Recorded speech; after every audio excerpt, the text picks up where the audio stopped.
Hello, everybody, and welcome back to Part B of the Tabletop Gold presentation of the Zone. I have something to say to you. We need a name of this zone. I need a name for this series. Like, we need to figure out what this zone is called so I can put it on the metadata. This is a metadata issue that we have to solve. We're going to solve it in 2 shakes of a lamb's tail. I'm Lars Castine. Hi, nice to see you. We're going to get into the metadata thing right now after we say hello to Scott Hoffer. Hi. I can't wait to continue playing the Zone. Okay. You're giving like a, I feel like you just gave a stock dialogue option like in the movie Sneakers where the guy says, my voice is my passport, verify me. I feel like that's all I was thinking about. Just Stephen Tobolowsky posting over here. Really nicely done. Doing too many things at once. Armatt Humphreys is here. Hi, Armatt. Hello. Good zone time, y'all. Good zone time. And Farrell Amadeus is here for part B of this journey into this zone. Hi, Farrell. Hi. Hi. So we got to come up with the name of this zone. The metadata demands attention, and I'd like to come up with an idea of the name for the zone right now. Blue Angels. Yeah, the Blue Angels. Oh. I love it. So that's what this is. We're going into a zone called the Blue Angels, or called the Blue Angel. Can we call it the Blue Angel? Is that an appropriate name for a zone? It's a kind of great. a So that's what we're doing. feel. Metadata. Welcome back to episode 2 of the Zone: the Blue Angel. The zone, of course, that we're venturing into, called the Blue Angel. Nice to see you. Glad to have you here for the second part of this adventure that we are all going on, playing the game The Zone, designed by Raph D'Amico and, of course, published by Laughing Kaiju. Farrell, you're sort of you're the first-time guest here on this recording, and as such, we need to get to know you so that the people at home will have a sense of who it is you are. Do you understand what I mean by that? Understand. Do you understand the value in that? Yeah. So one thing about you is that you just, right before we started talking, you gave us some news about something of yours that is going to be at some kind of a place. What is that? What are we talking about? I make movies, and one of my latest film, I just found out that it's going to have its world premiere at a certain film festival, and I'm not allowed to say what it is just yet. But still, round of applause. Thank you. Farrell, of course. Thank Farrell Amadeus, filmmaker. When we say filmmaker, do you call yourself a director? Are you a director of films? I am. I do direct films. Yeah. Yeah. Can I ask you 2 quick questions about filmmaking? Please. And I'm going to ask them at the same time, and you can answer them in whatever order you would like to. 1, why is it that you are a filmmaker? What drew you to filmmaking? And then 2, making a movie seems like an incredibly technical and difficult thing to do. Like, there's so much that goes into just making even like a second of a movie. Why do it? Why do something that difficult? It's so impossible. It's so difficult. It's crazy how difficult it is. And it's so much fun. I have like the like faintest idea. Like, you hear people talking about how there's a famous line from like Steven Soderbergh where he talks about like filmmaking is like you're trying to make a mosaic that's a block and a half long, and you're doing it from looking an inch and a half up at the mosaic, and you're just building this thing, hyper focusing on all these teeny tiny little things. How do you? So I understand it like by reputation how difficult and how mechanically how technically complex and how dense it is to make films, but how do you contend with that? Where do you start? Like, why? Like, how do you do it? Well, you work with other people. Like, you can't do it really by yourself. I typically work from, it's super cyclical, and I work from really small inside of myself because I typically write the films that I direct. So I, write the story, and then I start to get my team together. So you get a team of people who are all really smart at what they do and are all good problem solvers. And then you just make decisions, and you plan and you plan and you plan, and it's super crazy, and then things go wrong, and then you stay really cool about it. And then that's sort of actually the biggest deal is if you can stay calm under pressure. I think that's how I knew that I would be a filmmaker, is when I made a movie and everything went wrong, and I was like, it's fine. We'll just do something else. We'll just pivot, whatever. We'll figure it out. And that is what got me excited. I mean, but also, at the end of the day, telling the story is the most exciting thing. And that's what the whole team is working towards, telling a story. Do you think that you always had that capacity to be in like a situation where something needs to happen right now and there's something going wrong and you stay calm? Or is that something that you've like learned? Is that just part of who you are, or is that part of you that came out once you started doing this? I don't know. That's a good question. I don't know. I know that now, like as a parent and as a filmmaker, I am so cool. And it is crazy. Like, I mean, I see these giant waves coming towards me, these waves all the time. And I just am gripping my surfboard being like, I'm ready for these waves. I'm ready. Like I can do it. And it's really scary. But the alternative is not making movies, and that's like way worse. We've learned that your newest film that you've completed. Did you say your fourth film? Is that something that you said? Is that in my imagination? No, that's real. That's real. You've made four movies so far. Your fourth movie is premiering at some unnamed, some yet to be named, some we're not allowed to say what it is, film festival. That's very exciting. Can people see the things that you've made elsewhere? Yes. Like, okay, how does that happen? Actually, I think I'm about to put them all on my website, farrellamadeus.com, where you can just see all of them, farrellamadeus.com. And right now, I think all of the trailers are available on my website, but as soon as I sit down to do it, I will put all of my films on there. But they're also all going to be playing at Vidiots in March. Ooh. So check it out. So Vidiots is like a Los Angeles institution at this point, right? The Vidiots is like one of those. There are a few things. There's like Vidiots and Dynasty Typewriter are the two things that I know about Los Angeles. Those are like the two proper nouns that I see about Los Angeles are Vidiots and Dynasty Typewriter. I've played at it both just seems of those like places. those are like great. the two things. What is Vidiots? Tell us about Vidiots. Vidiots is this incredible. It used to be, I think, a video store that was in Santa Monica, and it was like this super kind of like Kim's Video. It was so special. It had all these like weird, unknown people, but they were just. It was like Kim's Video, and then they bought this theater in Eagle Rock, which is the neighborhood just north of me. And they show the most incredible movies, like really, and their programming is incredible. It's curated so well. In fact, if you go to the Vidiots website and you see like coming soon, I like gasp. As I scroll down, I gasp. I go, I want to see that. Oh my gosh, they're playing. They're doing a 35 millimeter print. Oh my God. And it's like thrilling, and it's so sad that I actually can't be there every day watching every single movie. But anyway, so my 4 short films will be playing there coming in March. That's awesome. Congratulations. That's so exciting. Thank you. Speaking of film, again, farrellamadeus.com, FARYLAMADEUS.com. COM is where you can. Sorry. .com. That's the one. Good for you for getting a .com, by the way. You had so many other options that you could have gone with, and .com is really a great choice. Thank you so much. Yes, you're welcome.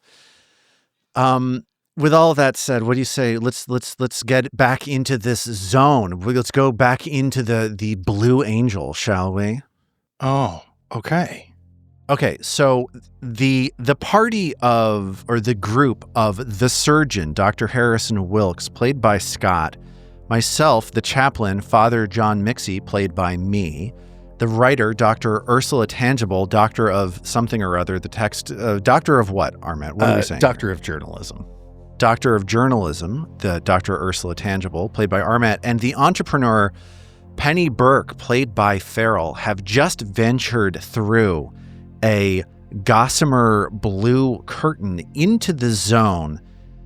Shortly afterwards, Penny stumbled forward, went blind for a few moments with the rest of us, and as she tried to advance more quickly into the zone, her skin turned a strange bluish shade of blue, I guess. A bluish shade of blue? Perfect. Let's keep going. We have now ventured past the boundary into our first location, apartments. These apartments that we are advancing towards right now as we venture deeper into the zone are tall, upscale high-rises owned by the wealthy. And perhaps, for some reason, the wealthy are still here. Scott is currently the director, and he is about to get a scene prompt, so let's do it. Okay. The scene prompt is this. Anomaly scene. You encounter a powerful anomaly. Okay. You have to figure out what makes it powerful. Okay. So how do we set up the scene? As we're, like, I'm imagining that it's the morning, right? So maybe it's like an overcast sky as we advance towards these apartments. Scott, you set the scene here as we move towards these apartments, and we will, at some point in this scene, encounter a powerful anomaly. Right. So it's an overcast sky. As we approach, we see that the luxury condo tower is damaged, but the lower you are to the ground, the more damaged it is. And so as it gets further and further toward the top, it looks kind of pristine, and all the lights are on, and the lights are not on anywhere else in the tower. We don't hear anything, and we can't really make out anybody or anything inside that top floor, but it is also very quiet. The chaplain turns to the group and says, "Perhaps there are some souls in need of saving up there. Do you think that we can get up there? Is it possible to find our way? Or do you think the damage is too great?" I mean, they got up there somehow. We might as well check the elevator. Can I trigger the take stock move so we all sort of take a moment and gather sense memories of this space? Yes. I will say that I feel like here, once again, we start to feel an unnatural chill in the air as we're approaching the apartment complex. I'm feeling, the doctor's feeling more and more like an urge to move faster. And he's not sure where it's coming from, but he feels sort of hyper, like he has to hurry, and he doesn't know why. Penny feels that same urge, but there's some kind of a smell like burning, like a horrible fire had happened, like burning metal and plastic and toxic. And you hear the sound of glass breaking over and over again, like a steady sound of glass crunching and re-crunching and tinkling and breaking again, just faintly on the wind. Love it. So I feel like we should probably get up there then, right? So we enter, I think the ground floor probably is in terrible disrepair, but it's pretty obvious where the elevator is. Do we think we should take the elevator in this situation? Is this more of a stairs or an elevator? Absolutely stairs. Come on. We can do it. I just want to see if it works. I'm carrying a lot. And he presses the button. Nothing happens. And maybe the rest of you are already walking toward the stairs. Doctor, are you coming? Yes. But it's not so easy. It's not so easy to catch back up with us. No, and he wants to move fast, and he's not sure why. He doesn't really want to, but there's something propelling him. And so I've triggered the move not so easy. Okay. As the three of us are climbing up the stairs, and the doctor is trying to climb up. So when someone describes their character doing something not so easy, so you restate what you're trying to do. You're trying to catch up with you. Yeah. And then you draw a not so easy card to see if you do catch up with us. I drew, yes, but this isn't something you can do alone. Help is needed from the other characters or from a local. So I'm moving up, and I start yelling up the stair shaft toward you all. I'm like, don't leave me down here. Like, just somebody help me carry the instruments. I need all my instruments.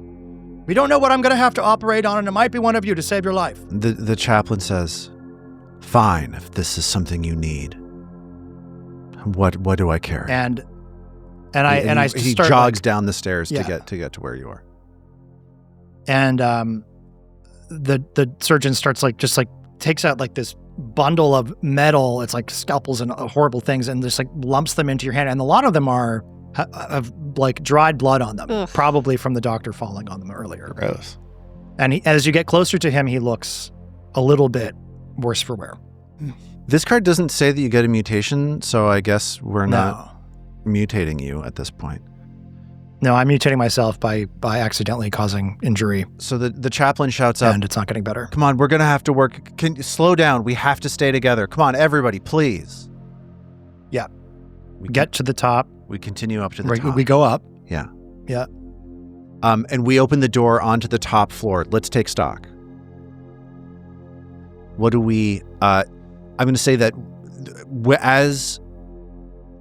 as we push this door open onto the top level of this apartment building, after having climbed up like floor after floor after floor after floor, what we see as we open the door is a perfectly maintained, beautifully upkept, like Art Deco hallway with gleaming marble floors and like beautiful light fixtures running down the hallway that we look into. If anybody wants to add any other sense details, let's do it. I think we probably hear that glass crackling louder. I think, again, we get the smell of like butter and like something cooking, maybe even, in addition to the other smells of like plastic and the fire that you described, Farrell. Yeah, I think everything is quite pristine, except the kitchen is like the backsplash is all charred. And there's like a whole wall that's just blackened. So we push forward down this hallway and then we get into an apartment and we see a kitchen, is what you're saying? Yes, that's what I am saying, yes. Okay. And yeah. And everything looks a little charred. But just on this one wall. If it's charred, why do we still... Do you smell butter? Do you smell... It smells delicious, doesn't it? Yeah. It smells amazing. In fact, I'm really hungry.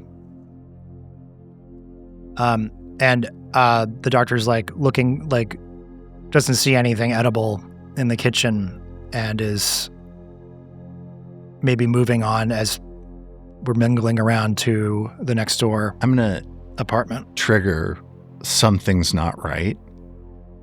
And I think what isn't right is that as the doctor is approaching this door, the sound of the glass breaking is clearly coming from inside this room. It's worse than that. The door itself, as you look down at the doorknob, is itself made of shards of glass. The chaplain looks around and says, "I'm not opening that. Is anybody else going to try to..." The doctor's fumbling for an instrument, and then he comes up with these like horrible looking, like it's like a wrench of some kind, like giant tweezers, and he grasps the handle. He's like, "There's got to be something in there," and he turns the handle, and it crackles a little bit, but the door opens. Father John steps into the room, but it's not so easy. That's right, I'm triggering on myself. I want one of these goddamn cards. Tired of just commenting on what other people are doing. I just want to do stuff. I So, know. You're going to regret it. I'm stepping into this room, but it is not so easy because, and maybe I'm doing this slightly wrong, it's not so easy because the entire floor, and perhaps this is the anomaly, the entire floor of this room seems to just be glass. It's just a sheet of glass with spider web fractures sort of weaving around the floor. And I'm trying to step forward and not like cut myself, not hurt myself on this floor. I realize I just collapsed. Can I Yeah, go ahead. toss another idea out there? Please. That floor is constantly breaking and reforming itself Ooh. Yeah. cyclically. Totally. So that like sometimes there's a place to step and sometimes there isn't. Yeah. So I think what we should have done just then is I should have triggered take stock, but I just really wanted a card, so I hit the button and then I apologize. So I'm trying to step on this breaking and unbreaking thing. Yes, I do, but the zone mutates me in a shocking way. It's the only reason I succeed. So Father John tries to step into this room, finding a bit of glass sheet that is not broken that he can step into as he's trying to explore this anomalous room. And as he does, there is a cut into his combat boot. Like he's wearing this heavy, like top of the line boot that was given to him by the by the organization that we're exploring the zone for, and it just slices right through it. And as it slices through it, Father John shouts out in pain, "Ah, my toes!" And he looks down thinking that his toe has been severed. But it seems that actually every part of his leg below the knee is now a shimmering or like a dull kind of leaden metal. And the zone has protected him here by coating him with a layer of lead. Whoa. Is it hard to walk? Like yeah, it is hard to walk. Seems like it would be. Yeah, and he takes a step back. He says, "Oh my God. What?"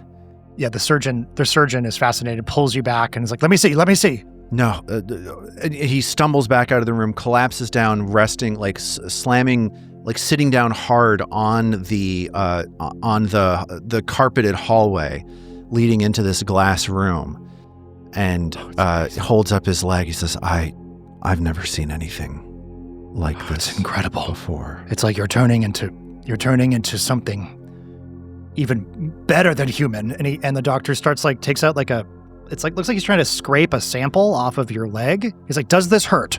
I can't feel it at all. I can't. Oh, good. And the chaplain looks like shaken for a moment as he's contending with the reality that the God that he so deeply believes in could have let something like this happen to him. He's like, nowhere in the book of Marjoram does anything like this happen. He tries to lift his legs. He tries to get back up, and it's slow going for him now. It's like hard for him to walk forward. He can lift these like leaden legs, but it's hard. He says, I'll stay behind at the doorway. Good idea. He's going to slow us down. Oh, wait, Let's leave him.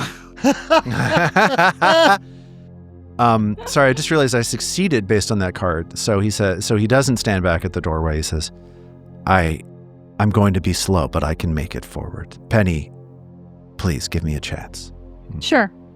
It is said in the book of Marjoram that the Lord once transformed a man in a disreputable city into a pillar of table salt. Perhaps lead is not so distinct.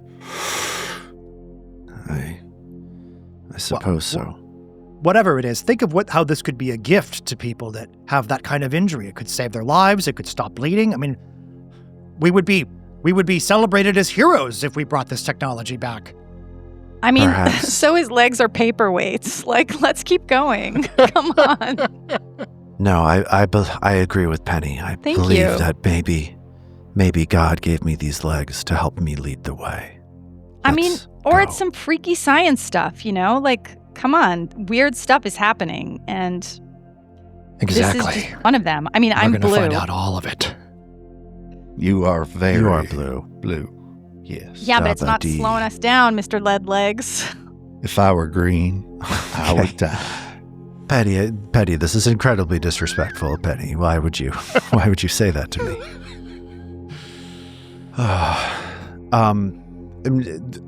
I'd like to take stock of something. I'd like to see what this anomaly is inside this strange glass room as we go deeper into Yeah. it, so we can get to this anomaly.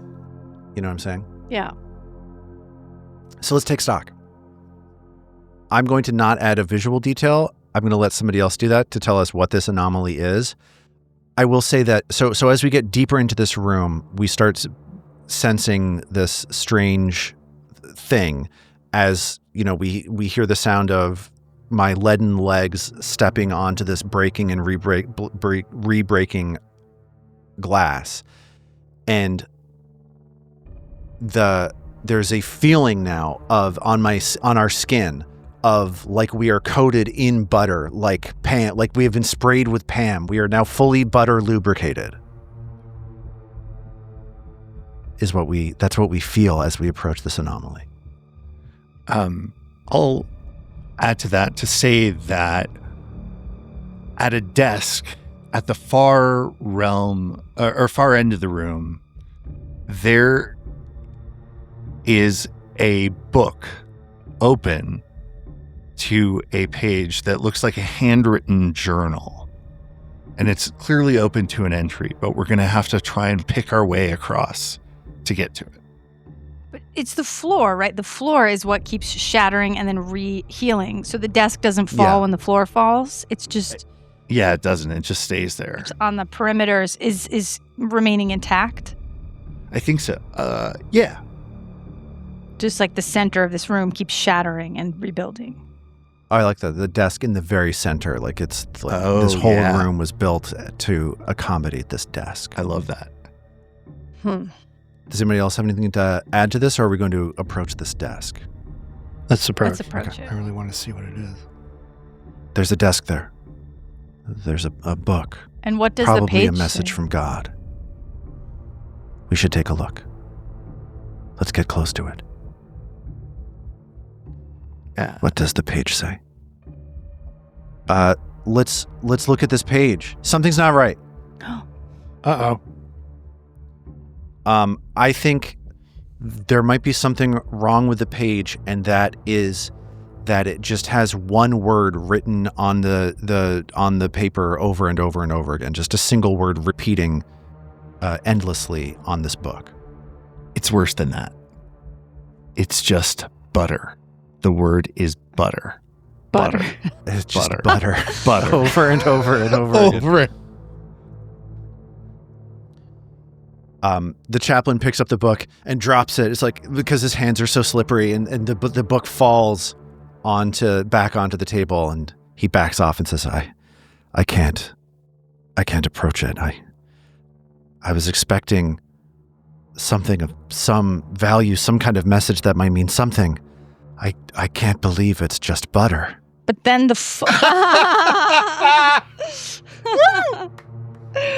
Bravo. I think then... Hero point to Lars. Yeah. Yeah.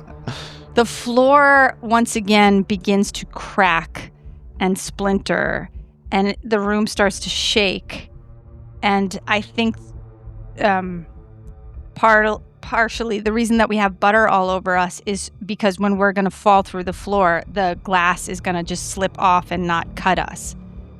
Does that make sense? Yes. Mm-hmm. And, yeah, go ahead. So we fall through the floor as it shatters. Do we tumble down one level into the floor below? Yes. Okay. What do we tumble as the ground? Yeah, go ahead, Scott.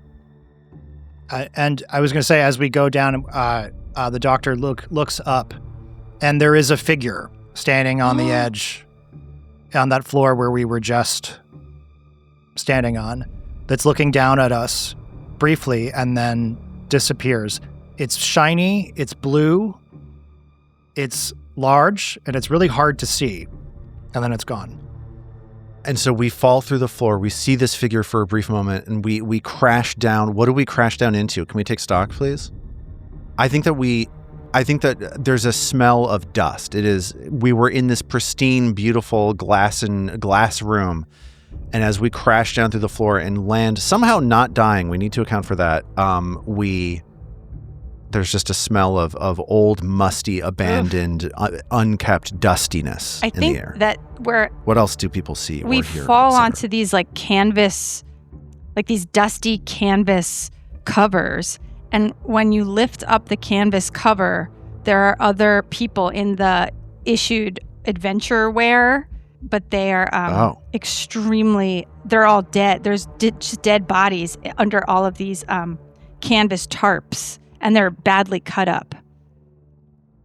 Yeah, and each of them has some strange mutation or a series of them. Some of them are completely metal. Some of them are completely, they look like they're glass. They're almost transparent or translucent. But none of them is sort of everything. It was we sort of look through to see if anyone was affected by multiple things. We don't see a lot of that. It's sort of just like extreme versions of an individual mutation. I think with that, the writer will push his glasses back up his nose and say, I suppose we've gotten our answer as to what happened to the previous expeditions. The chaplain starts screaming. He's like, ah, ah, and scrambles out of the room to get away from all of these dead bodies. This is not okay for him. Father John says, I can't, I have to get out of here. And he starts running to get to the door to get out of this room that seems to have like been the trap that everybody else that has gone in here was killed by. But we're alive. And I think Penny surreptitiously goes through all the bodies and tries to find little weapons and trinkets and pockets them. And the doctor's trying to take samples, yeah. So Penny and the doctor maybe are both like scavenging, bumping into each other. Trying so Father John fishes for a cigarette and just starts like obsessively chain smoking as he looks into the room as this more clinical, like more heartless sort of way of dealing with this thing. I'm interested to know how Dr. Ursula Tangible is dealing with this. Because like in my mind, there are kind of two sides happening here, right? There are people who are responding to this horror with interest, and then people who are responding with at least one person who's responding with terror. Where is Dr. Ursula? I think he is not as interested in this. He's looking at the bodies, but I think he'll walk over to Father John Mixie and just stand next to him and say, "May I?" And he pulls a smoke out and lights it off the end of Father John's. So Father John calls out to the two in the room. He's like, "Are you finding anything worthwhile in there?" You're right. We should go. And like pocketing a ton of vials and like little boxes of stuff. Yeah, my cargo pants are puffy. The doctor starts scampering. Yeah. We're just, completely shameless. We're doing. What do you say we end the scene here? What do you think, Scott? You're the director. Do you think we should end the scene here? I think that's a good idea. Okay. I think that was a good scene. All right. I think so we have the option now to either I'm starting my turn.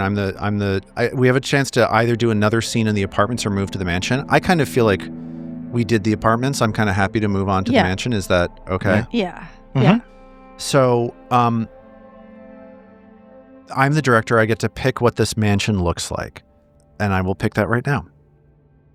The mansion is a jagged icon of modern architecture smashed into the landscape, utterly out of sorts with the local architecture. An iconoclast lived here.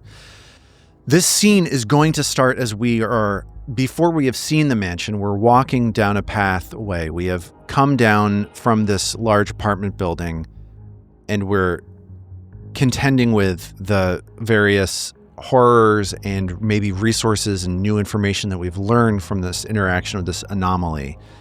And Father John is walking quietly for a while, and he eventually just says, "Do you figure that we saw after we fell, is that what saved us? Is that why we're alive?"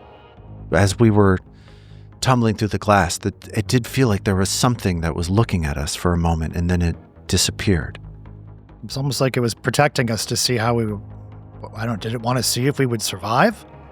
Or perhaps, more worryingly, it wanted to see what happens when we survive that obstacle. It already had seen what happens when the previous teams died there.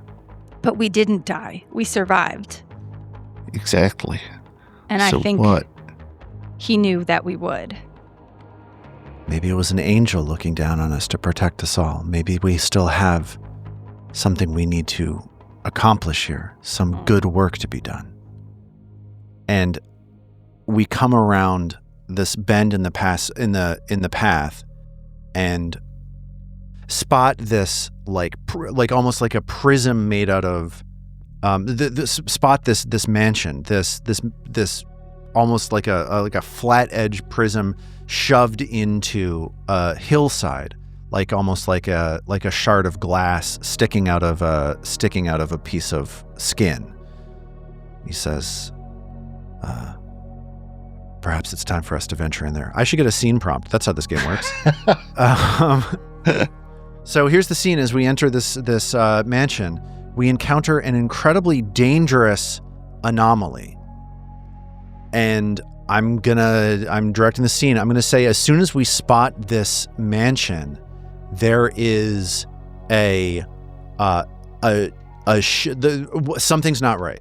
There is a shuddering sort of sound as the door to this mansion bursts open, and something comes out of it. It is bellowing and howling at the top of its lungs, and it's coming at us. It's worse than that. Our vision seems to be going in and out the closer it gets. Oh gosh. Okay, so we have like a few seconds before this thing comes towards us. I'm gonna take stock as our vision goes out. We do not have vision here per Scott, and we're trying to figure out what it is that's coming after us. Taking stock, I hear the sound of like metal scraping against concrete as this creature comes towards us out of this mansion. I think what I'll say is we smell once again that sense of something burning, like plastic and smoke, and I take the chaplain. I take him by his arms, and I start. Okay, so we're done taking stock. Oh wait, no. Oh yeah, I'm just. Yes, yeah. Okay. Yes. I take him and I swing him. I still can't see anything, but I'm swinging his body around, using his legs as protection. As I swing his iron legs around to protect myself in this sphere of, protection. Okay, that's not so easy. yeah. Like you're grabbing a hold of the chaplain, and was like, ah, as he howls as he's picked up and swung by this entrepreneur. So something's not right. It's not so easy, Farrell. What you're trying to do, it's not so easy. Okay. Well, yes, but something about my past. Yeah, there has to be something. You have to reveal something about your past to explain, Farrell. Let me just say, to explain how it is that you have picked up a large man and swung him at a monster who's made of metal, made a man made out of lead. How is it that you're doing this? I've been training since I was a child. I've been weightlifting since I was a child. My mother put a lot of pressure on me to have like extreme upper body strength. Okay. Do I click the mutation cheat sheet or do I don't just think explain? that we have a mutation here. It just says you have to resolve this. So. Oh, okay. So I have, and also I think that this blue new skin has exacerbated this. Already I was super strong and super toned, and the blue skin has made it like supernaturally strong. Okay, so that, yes, means that you have successfully grabbed me and swung me at this thing that we have not seen really, that we can just smell the burning and hear the scraping of, and this knocks this creature away. Is that what we're saying? You successfully do that by picking... Yeah, we hear like iron hitting like a thunk, almost like it's hitting a buffalo, like a thunk. And then like... And maybe then the sound of this thing rampaging towards us stops. So I need you to click Farrell must resolve this. Okay. Resolved. Okay. And the Father John looks up as his vision returns and he says, "It's gone. Whatever it was that was attacking us, you grabbed me? How did you do this?" I'm sorry. I didn't mean to swing you without consent. It was an emergency. You're incredibly strong, Penny. Thank you. That was amazing. Do you feel like you've been changed, or could you always do that? I've probably always He's been looking like at you. this. And as the doctor gets closer to examine Penny, he doesn't realize it, but you can see that part of his face is looking glacier. Ooh. And he's like, what is that? Doctor. Penny, you've always been able to do that? Well, no, obviously not. I was just saying that. I'm obviously much stronger now. I feel almost invincible. I'm glad to have you with us then. And that's going to be the end of that scene. So Armek has to decide if we go deeper into the mansion or if we move on. I think we need to go deeper into the mansion. There are questions yet to be asked about this place. So we're going to do another scene in the mansion. And here someone tries to hide a physical mutation that threatens everyone. Mm. So why don't we take stock here at the start of this scene? We've gone inside the mansion, and I'll start things by saying our vision has returned, but unlike the apartment we went into, here the lights are extraordinarily dim for someone, despite the fact that there are all these glassine walls around us. The light here just seems dim. We hear the sound of several small animals scuttering around inside of this mansion that was once owned by some kind of iconoclast. Perhaps we hear the sound of small pets having escaped from their cages running around inside this mansion. Ew. Hey, they didn't say it was a nice zone. It smells like animal urine, as if it's been Oh, like gosh. it smells like a pet store. And we see more of the gossamer veil from the beginning. It looks like it's way in the back, barely visible at the back of the mansion. There, at the back. We've got to get over there. That's where answers will be found. What answers are you expecting to find back there, Dr. Ursula? Answers to everything. Were we a development of science, or were we made by some intelligence greater than our own? You might call it God, Father, but I might call it alien intelligence. Who even lived here? What is this place? I don't know, but I suggest we find out. And so the writer is going to start walking directly towards the blue veil or boundary. Something's not right. Yeah. As the writer starts to step forward, as Dr. Ursula steps forward, there is a swarm of 10 hamsters that runs up and stands right in front of her. But it's worse than that. It's worse. Even worse than that? It's worse than that. The hamsters, like in unison, stand up on their little hind legs and they start speaking English. They start speaking and chanting, "Butter, butter, Oh, no. butter." The chaplain looks over towards the writer and says, "Well, I suppose this is the answer you were looking for then? 10 hamsters standing in formation and saying butter? Seems like... What does that tell you?" What it tells me, Father, is that this is no act of God. What kind of sick God would create this? And he tries to walk through the hamsters towards the boundary veil. That's not so easy. It's not so easy. Cool.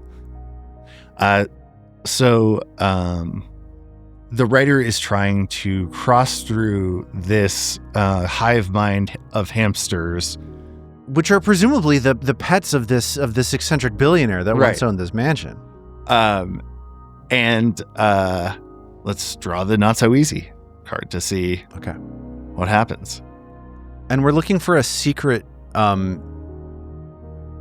Oh, this is perfect. What did you roll on that? What did you draw? I drew a yes, but success immediately triggers a much more serious challenge.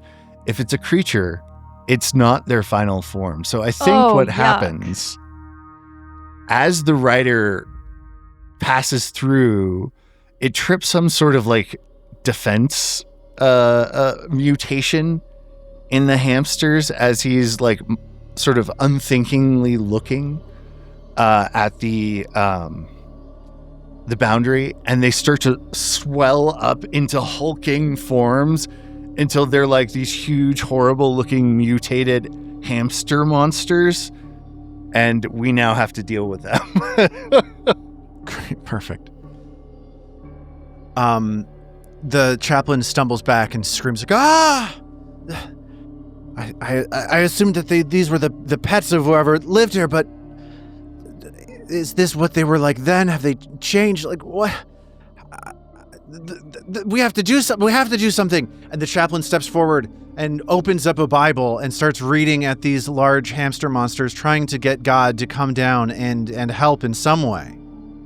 Oh, not so easy. Okay, great. That's what I was pushing for. So I know. I was like, "Are you ready?"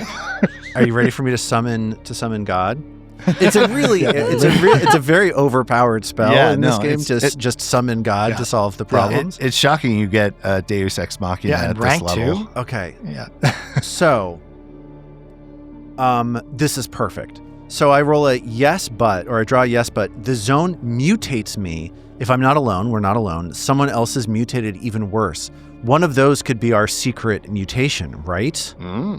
Does somebody else want to take on a secret mutation? Just say me, and you can keep it secret for however long you want to. I'll take that. Yeah, because I feel like I was close to them during their transformation. Okay. So yes, I do read this Bible verse at these enormous monsters that are like a manifestation of this eccentric, this isolated iconoclast's obsessions in his own or her own life. And what happens is, as he is speaking the word of God, as he's reading from the Bible, he starts coughing. And as he coughs, you hear, instead of the sound that you would expect, like you hear like a harsh digital sounding noise, like the sound of a modem struggling to connect to a receiver on the other end. You just hear like as his coughing starts to reverberate with this like unnerving, terrifying digital noise. And that digital noise washes over these hulking, beasts, these hulking pets turned into beasts, and shreds them apart in like you see them, like you see the imprint of like a chain link fence blast through them as they tumble to the ground in a like blended up pile of meat and blood. As now I've taken on the mutation of when I cough, digital destruction noise comes out instead. Amazing. And then somebody else mutates at the same time, and that's perhaps a physical mutation that threatens everybody, according to this character scene prompt that we have.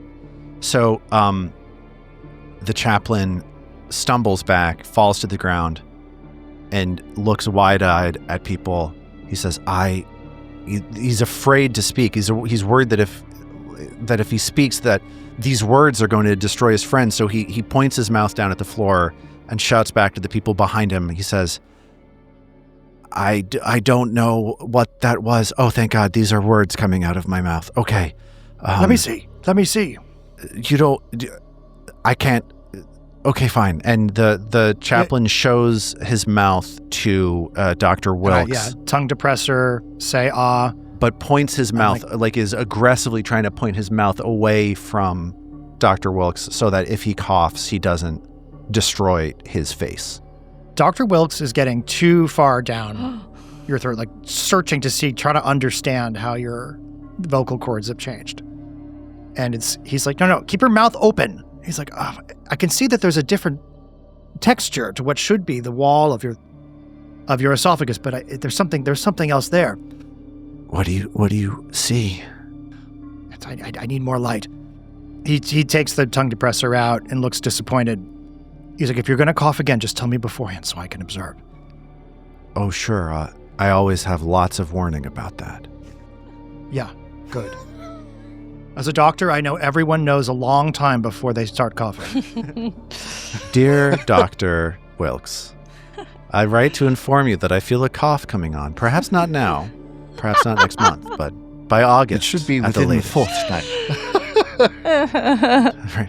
I have horrible. Did anyone else have any changes? And the writer who has been partially caught up in this blast from the cough, but only minor injuries, has pushed himself up against one of the walls of this mansion's floor and is daubing at one of the cuts, pressing on it hard, clearly to try and stop it. Finally looks away. Well, that was unexpected. I think we should go through this boundary, see where it takes us. And he's going to force himself up to his feet and draw his coat a little bit closer around him, maybe hunching slightly. Shall we move on? And he steps through the boundary veil. And I think we should end the scene there. Okay, so Farrell is the director now. So someone tries to keep a secret. What secret must absolutely not be revealed?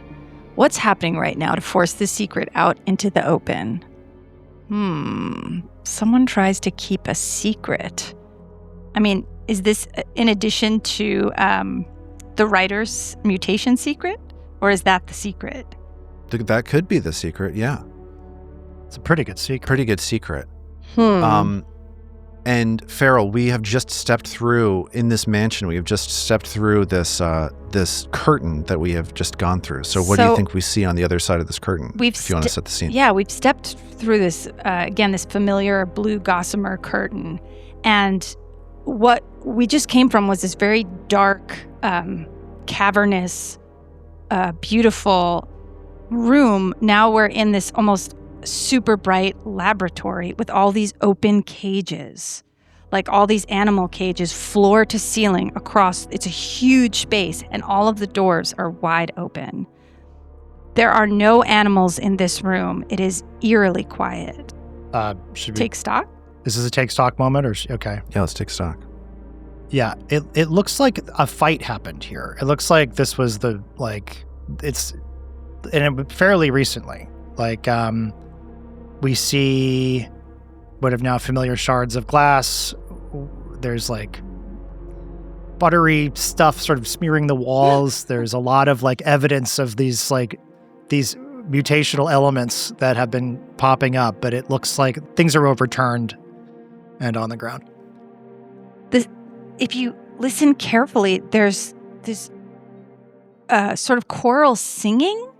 It feels like many voices are all harmonizing, and it seems like it's coming from a different place, far away. But it's this sort of high-pitched harmonization. I'm going to say that, in the sonic foreground ahead of that, you hear and see the flickering of fluorescent light bulbs just in front of us. Yeah. I will say that the writer, again, is immediately drawn to just a sort of notebook that's been left open on one of the sort of experimentation tables. What do you see in the notebook? I think this, unlike the first one, has a list of entries of experiments tried on test subjects, and like it's always serum like 17, serum 18, serum 19, and there it refers to different dilution rates of the serum. Like tried with, it starts high and goes down to like 80%, goes down to 70%, 60% subject, and lists the subjects how well they responded. But almost all of them end in death for the subject. The surgeon is just absolutely tearing through this. This is like jackpot to him. And he starts finding evidence that like sometimes the result is like blue/strength, dead, or like glass, like, or self-repairing, and like lead, and just like a lot of stuff like that. But like you said, often ending in dead. But we start to see, we see what we know now is like our just reiterations of those most frequent mutations. Something's not but there's, right. Yeah. Something's not right. When you're flipping through the pages of the book, in the back of the book is sheet music. It's so bizarre. It's just musical notes. It's worse than that. That strange angelic singing that Penny noted that you added, Farrell, to the thing.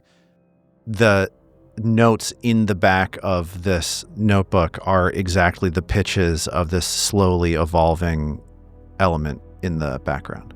Oh God. And all of the sudden we all start to the music touches our spirits, and we all start to sort of cry and feel this deep sadness, and we just start to weep and fall to our knees, and we're like lamenting uncontrollably. It's not so easy. And I'm cheating right now. I would like to say that the reason it's not so easy has something to do with this secret mutation that Armat is hiding. Is that okay with you, Armat? Totally.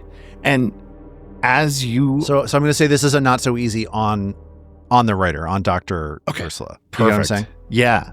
So as this choral music sort of starts to swell, and all around us we feel our spirits being crushed with this despair, the writer, his right arm suddenly starts to twist and contort, and you see his fingers becoming like he loses his pinky finger, and his hand like elongates, and his fingers become long and gray, and he's starting to take on the characteristics of like his eyes tilt a little bit up, and he's starting to take on this look of a gray alien.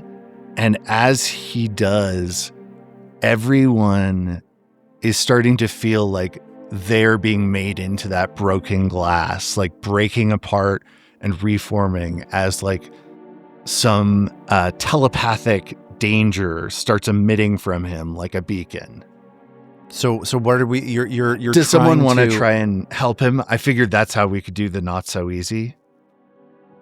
Well, the way that I was sort of imagining it, yeah, and no, this is all good, is that this thing is stopping you from falling to the ground and weeping. Like that's the thing that's not so easy, is that you're evolving and metamorphosing as this happens. Do you get what I'm saying? Got it.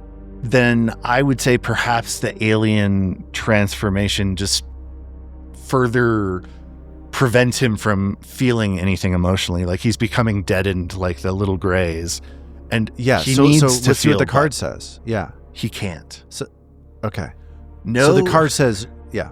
No, and the zone mutates both you and your obstacle, escalating the conflict. And so you are incapable of getting down to the ground and expressing this emotion that all of us are being driven down into, and you and the emotional experience both mutate. Yeah. Okay, so I guess what I would say is that he is becoming taller and thinner and just frozen by his inability to experience the emotion. But I think as that happens, the emotion changes from despair to rage at him. And so all of you are affected now by an intense rage at the writer as he gets even more spindly and kind of like Angus Scrim. His head gets in the Phantasm. From Phantasm? Yeah. Anyway, that's does that sound workable? Let's do it. So I'm just gonna the chaplain screams at sees Dr. Ursula Tangible becoming more of an alien, and screams and tries to throw this notebook, topple a chair over at him, and then run away. Wait, that's not so easy. Okay. So am I able to get away? No, but the zone mutates me. I feel it asking you what I've long wanted. It gives it to you. Whoa. So I get so I turn and start to run, and I mutate in such a way that I start being able to see the future. I see the pathway that people are walking. People in front of me start appearing as like themselves, but then also strangely transparent versions of themselves moving forward to show me where their next steps might be. Do you get what I'm saying? Mm-hmm. Am I saying crazy words right now, or do you understand? Like, I actually don't know right now if I'm speaking phrases that make sense to people. It's Yeah, like you can see the future. a precognition. You can see like the precognition. ghostly images of where they'll be, Right. and eventually they catch up to the ghostly traces, that kind of thing. And that's what I've wanted. I've wanted to know people's pathways. I've wanted to know what comes next for them. Right. And I see at every step, I see trying to escape, but getting blocked off by like maybe some of the three of you trying to stop me from having this breakdown. So that's what happened when you tried to throw the book at him. Is that and get away. And- And I think we're still feeling rage towards him. okay? So I think we all run towards him and start. I take out 2 knives and I start to try to chop up his little gross fingers. Doctor has a scalpel in one hand and medical spatula in the other. The writer scream, "Do it! Get it off of me! Get it off of me! I don't want this to implant! It finally activated the implant!" Oh God. So we try to attack you, but it's not so easy. So that's a not so easy for Scott. Yeah. So you try to attack.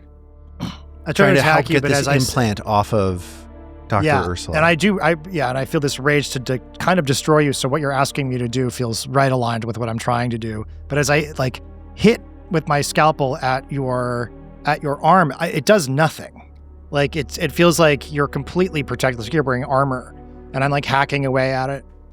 So what are you trying to do with this not so easy? What are you trying to accomplish? I'm trying to cut his like limbs off. Yeah, Basically, okay. I'm trying to cut off amputate his arm, So let's see what which happens. he's asking for. So, after what card did you draw? I drew yes, but the zone mutates you, triggering a much more serious challenge. Awesome. So, I do succeed finally, but the way that I do it is that as I'm like raising my arm, it turns into what looks like a giant scalpel. Like my arm itself is mutating into what seems like a very dangerous weapon. And I scream in horror as I slice down, but it does cut off your right arm. Like right below the elbow. My God. This got We're just falling to pieces. this got real bad real fast. And I think what ends up starting to happen is like this, not blood, but like silvery gray with just a hint of blue serum starts pumping out of the writer's arm. And oh God, I need help. I can't stop the bleeding. The dust, the bags of dirt. And the doctor's like, he's coming into his senses a bit. He's like, I'm a doctor first. Do no harm. That comes second. Make the perfect creature, that's first. But we got to get you back to analyze you in the lab. And he grabs some of that dust from those bags at the zone observation facility and like throws it in Not so desperation easy. at your bleeding wound. Yeah. Yeah, it's not so easy because like the blue stuff is burning me as I try to get close enough to seal and cauterize the wound. Do I succeed in doing it? No, but my failure has unexpected positive consequences. So I can't get close enough to like stop the bleeding on you, but I do slip on all of the blue goo that you've been emitting, fall into it, and I start turning blue and stronger myself. Eventually, we see the blue starting to come out of where the rider's arm was amputated.